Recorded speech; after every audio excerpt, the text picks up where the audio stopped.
Master stroke में अब आगे बढ़ेंगे क्योंकि यहाँ एक और कांड को लेकर बहुत बवाल है। बंगाल में कैश कांड, नए झापों के बारे में अब बात करनी है। मंत्री पार्थ चैटर्जी की करीबी अर्पिता के फ्लैट पर ईडी ने रेड का दूसरा राउंड शुरू किया। नोटों का वहां भी अंबार निकल आया, मशीनें मंगवानी पड़ी। 4 ठिकानों पर रेड की ईडी ने। उनके एक फ्लैट में फिर बेशुमार कैश मिला। उसके बाद ईडी के अफसरों ने बैंक के अधिकारियों को फ्लैट में बुलाया, नोटों की गिनती शुरू करवाई। नोटों का ये जखीरा इतना बड़ा है कि नोट गिनने के लिए 5 मशीनें मंगाई गई और अब नोट गिनने का सिलसिला चल पड़ा है। ईडी ने प्रॉपर्टी के कुछ दस्तावेज भी बरामद किए हैं। बीजेपी पहले ही इस बात का ये दावा कर रही है कि 21 करोड़ कैश का जब्त होना मामूली सी बात नहीं है। ये घोटाला 1000 करोड़ का हो सकता है। ईडी की जांच और छापेमारी ये साबित कर भी रही है या उसमें ये साबित हो भी रहा है कि ये घोटाला छोटा मोटा नहीं, बड़ा है। आप देखिए, कैश कांड की नई कड़ी में काले धन की कहानी के तार कहां से शुरू हो रहे हैं और कहां तक पहुंच रहे हैं।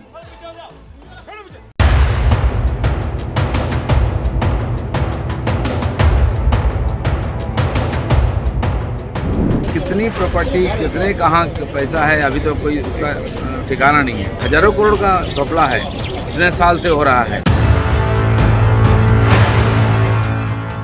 पश्चिम बंगाल के करप्शन कांड पर बीजेपी नेता दिलीप घोष की ये भविष्यवाणी कुछ ही घंटे बाद सच साबित होती नजर आई, क्योंकि ईडी की टीम को अर्पिता के इस नए ठिकाने पर काले धन का नया खजाना मिल गया। पहले टॉलीगंज और अब बेलघरिया।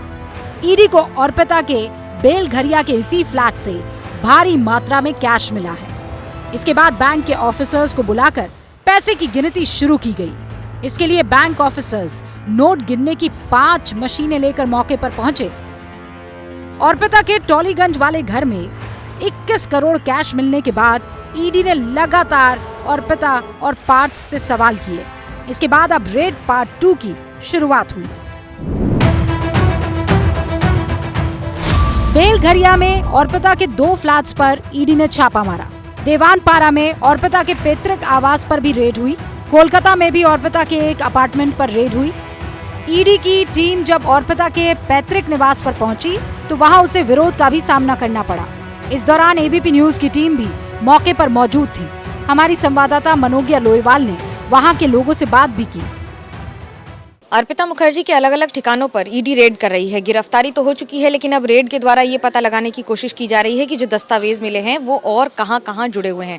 ये उनका पुश्तैनी मकान है बेलघरिया इलाके में, जहां पर अभी भी मां रहती हैं, और यहीं पर क्योंकि दरवाजा बंद था तो ईडी दूसरी तरफ से घुसकर ऊपर जाकर इस समय रेड कर रही है। यहाँ पे आती थी, रात को आती थी, सुबह को चले जाती थी। वो 2 टाइम 3 टाइम देखा है।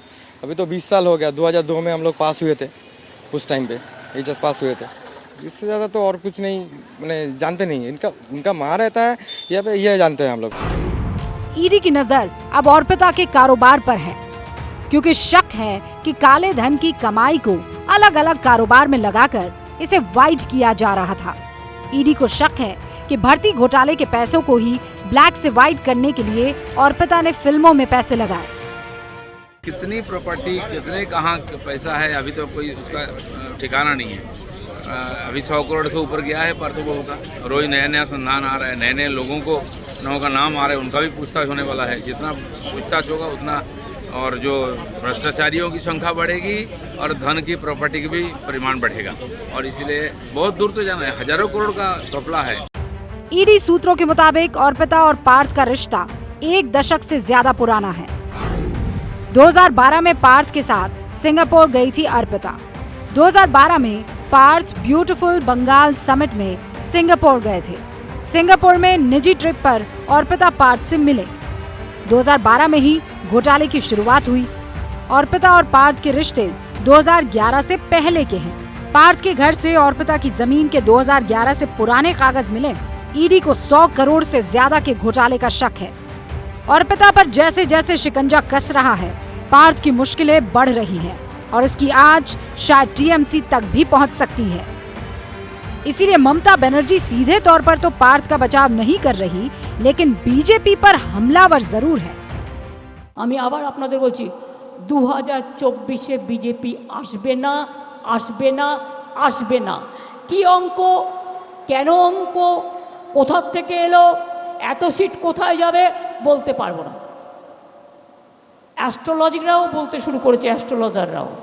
সেই জন্যেই ওই বাড়ি ভেঙে নতুন বাড়ি তৈরি করা, ওই বাড়িতে যাবার আর হবে না। ममता के इस हमले का जवाब देने के लिए बीजेपी मिथुन चक्रवर्ती को सामने लाई, जिन्होंने टीएमसी के विधायक तोड़ने की बात कह दी। এই মুহূর্তে যখন বসে আছি 38টা তৃণমূল এমএলএ আমাদের সঙ্গে খুব ভালো সম্পর্কে আছে, তার মধ্যে 21 জন আমার সঙ্গে ডাইরেক্ট, বাকিটা আপনি হিসাব করুন।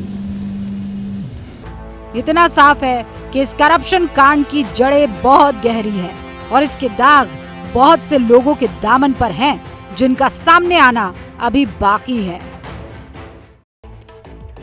ममता बनर्जी कह रही है 2024 में बीजेपी नहीं आएगी, नहीं आएगी, नहीं आएगी, लेकिन वो अभी इस बात को जानती है कि ईडी आएगी, आएगी, आएगी। अभी उनके मंत्री के यहाँ पर है और बाकी तमाम जिन पर आरोप लगे हैं उनके यहाँ भी आएगी। कुछ तस्वीरें आपको दिखाएंगे। लेटेस्ट तस्वीर आई और पिता के घर पर जो कैश बरामद हुए हैं, ये देखिए। और कहाँ कहाँ किस तरीके के नए नए नीले, हरे, गुलाबी जो भी नोट है मिल रहे हैं, बताएंगे आपको ब्रेक के बाद।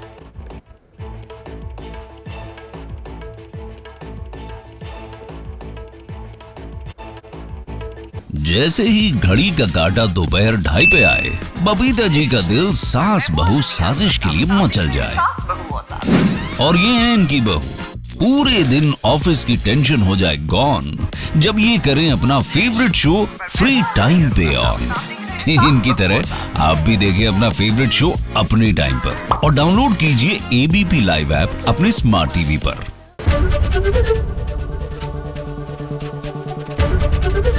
एबीपी न्यूज आपको रखे आगे।